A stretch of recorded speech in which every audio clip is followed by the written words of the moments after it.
Am I the a-hole for giving my sick wife minimal attention after feeling betrayed?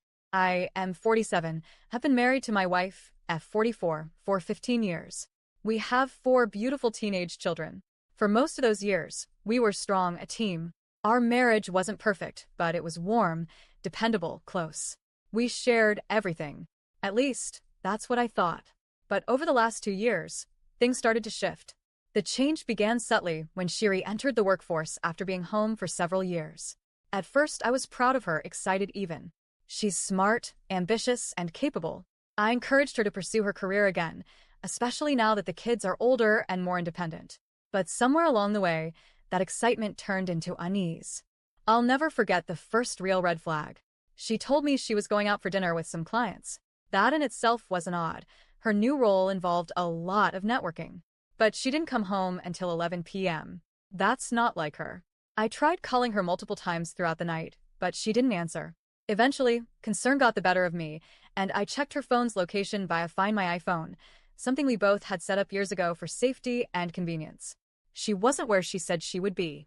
When she finally answered my call, she sounded cheerful. "I'm on my way home," she said, as if nothing was off. But something was off. When she walked through the door, I couldn't shake the suspicion. For the first time in our marriage, I checked her phone. I didn't want to. I felt like a criminal doing it, but I couldn't let it go. I guessed her passcode and found a string of messages with one of her clients. The conversations were casual and friendly, maybe too friendly. Daily chats that spanned hours. Selfies exchanged, none of them inappropriate, but still jarring. And one of those chats happened while we were out on what was supposed to be a special dinner, just the two of us. She was texting him at the table. When I confronted her, she swore it was nothing, that it never went beyond text. No affair, just friendly banter. But when I asked her to cut contact with him, she hesitated. Only when I said I was seriously considering divorce did she agree to end the communication. That was the first major crack in our marriage.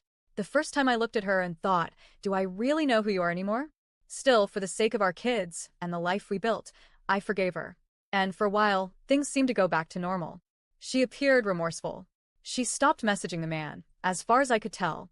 We made an agreement. If she ever stayed out late or needed to meet clients, she'd be transparent. And she agreed to keep her location on, not because I demanded it, but because she wanted to rebuild trust. Fast forward to 6 months ago. She came home late again, something she occasionally did, but this time, I felt uneasy. I wasn't snooping, I swear. But I remembered her complaining the night before about her gastric acting up because she ate late. So I called and asked, casually, if she had eaten yet. She said no. Her location? A restaurant. When I asked her directly, she claimed she was out with friends. Maybe she was. I didn't have proof otherwise, but I gave her a warning and reminded her about our previous agreement.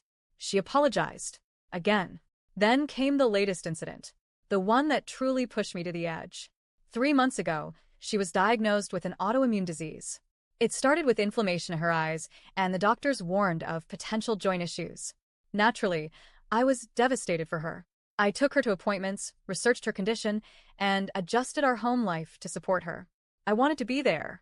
Despite everything, I still loved her. But one day, about 3 weeks ago, I noticed a WhatsApp notification on our shared laptop. I normally wouldn't read her messages, but this caught my eye because she had told me she was attending group fitness classes with a female instructor. What I saw told a different story. The message was from a male personal trainer, not just any message, but a string of friendly, familiar exchanges. I dug deeper.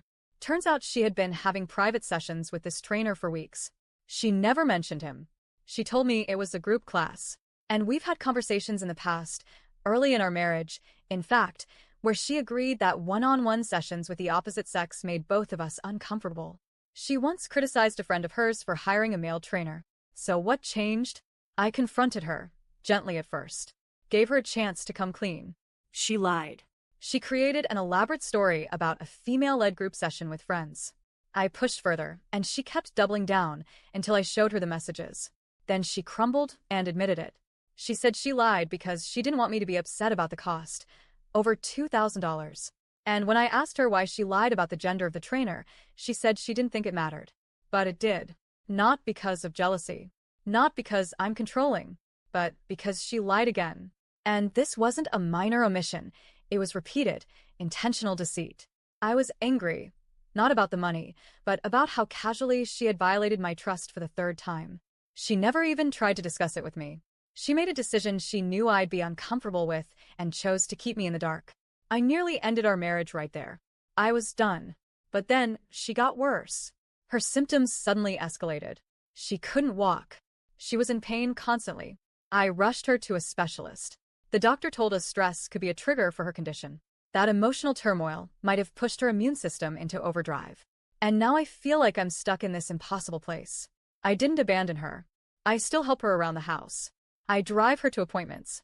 I refill her medications. But emotionally, I've shut down. I barely speak to her.